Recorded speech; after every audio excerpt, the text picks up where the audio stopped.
Mesdames, Messieurs, bonjour. Votre revue d'actualité de ce vendredi 17 laboratoires d'essais et d'études définitivement agréés ont reçu jeudi lors d'une cérémonie leur certificat d'agrément dans le domaine des bâtiments et travaux publics BTP. Le laboratoire national de référence des bâtiments et travaux publics LNR BTP et ex-CEREC a très tôt compris la place importante que les autorités accordent à l'amélioration de la qualité et à la pérennité des infrastructures constituant le socle du développement économique et social du Sénégal, a déclaré son directeur général, le professeur Chérif Baldé. Le porte-parole du khalife général des Mourides, Serigne Bassirou Mbacké Abdou Khadre, a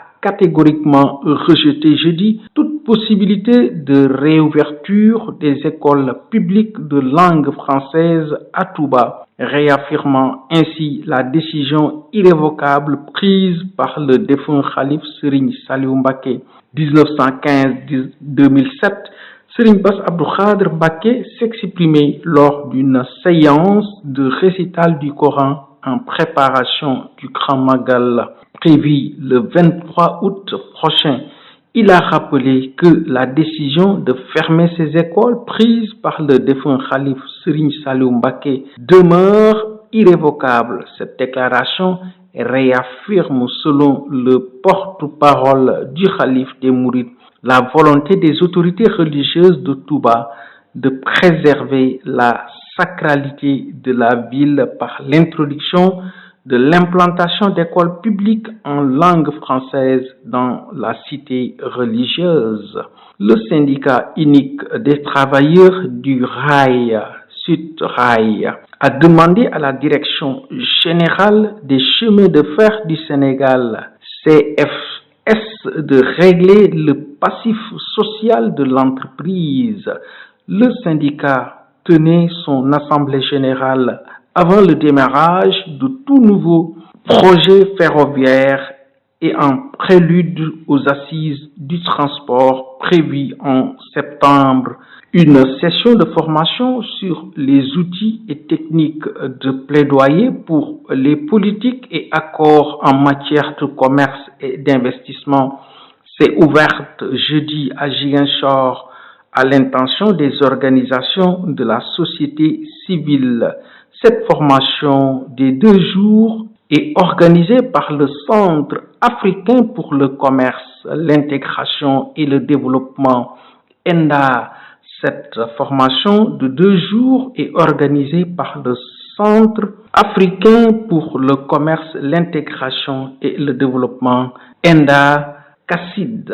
Ouvrons la page internationale de cette revue d'actualité. La 5e édition du Forum international de la démocratie participative en Afrique, FIDEPA, s'est ouverte jeudi à Cotonou en présence du cadre des Sceaux, ministre de la Justice, en présence du garde des Sceaux, ministre de la Justice, et de la législation du Bénin, Yvonne Detchenou, le préfet du littoral de Cotonou, Alain Oronila, le maire de Cotonou, le secrétaire général de la section Afrique, cité et gouvernements locaux unis, des représentants d'institutions de la société civile, des maires, des universitaires,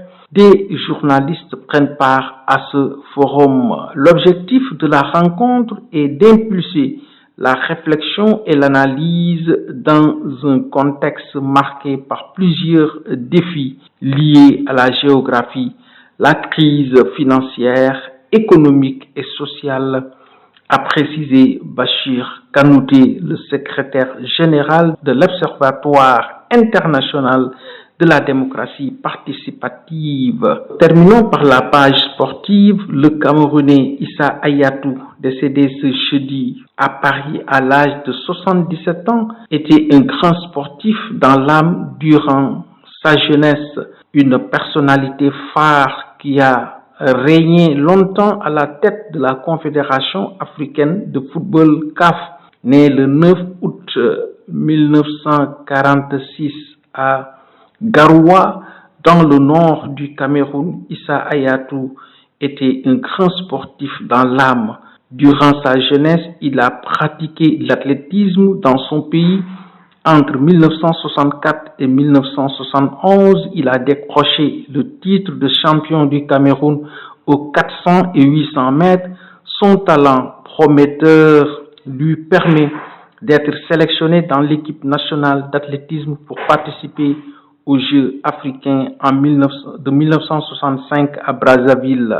Issa Hayatou a aussi évolué dans l'équipe nationale de basket de son pays, pratiqué le football à l'université. Hayatou a aussi favorisé le développement des compétitions interclubs de la CAF, la Ligue des champions depuis 1997, la Coupe de la Confédération et la Coupe d'Afrique des vainqueurs de coupe.